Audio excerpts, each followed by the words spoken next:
যশোরের মডেল মসজিদের সামনে থেকে এনসিপির কেন্দ্রীয় নেতা আহ্বায়ক নাহিদ ইসলাম, সার্জিস আলম, আক্তার হোসেন সহ যারা ঢাকা থেকে এসেছেন পদযাত্রায় যশোর মডেল মসজিদের সামনে নেতৃবৃন্দ পদযাত্রার প্রস্তুতি নিচ্ছেন এবং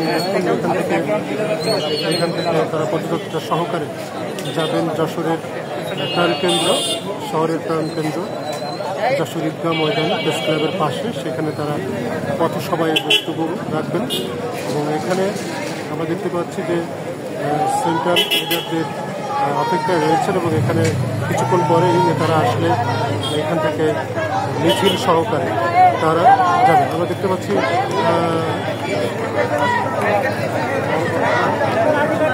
এনসিপির কেন্দ্রীয় সদস্য সচিব আক্তার হোসেনকে দেখতে পাচ্ছি এবং তার পাশে নাহিদ ইসলাম, সার্জিস আলম সহ অন্যান্য নেতৃবৃন্দ রয়েছেন।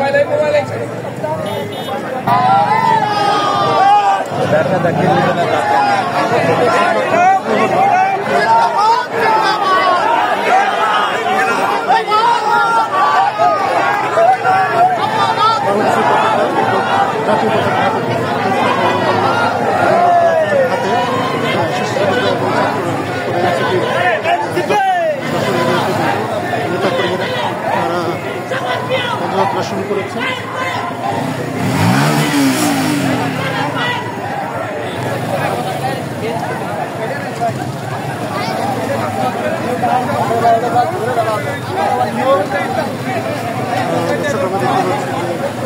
পদযাত্রা শুরু হয়েছে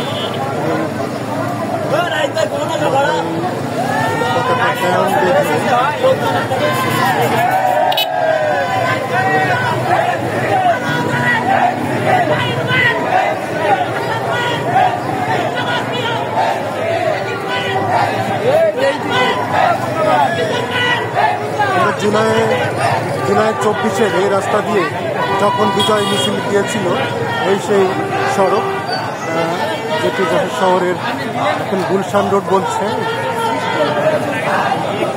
এখন পরবর্তী অভ্যুত্থান পরবর্তী বাংলাদেশে এটা এখন গুলশান রোড, যেটি আগে মুজিব সড়ক নাম ছিল। এই সড়কটি বিজয় মিছিল এখানে গিয়েছিল। সেই রাস্তায় আমরা দেখতে পাচ্ছি সার্জিস আলম এবং নাহিদ ইসলাম তারা এই সড়কেই তাদের পদযাত্রা শুরু করেছেন।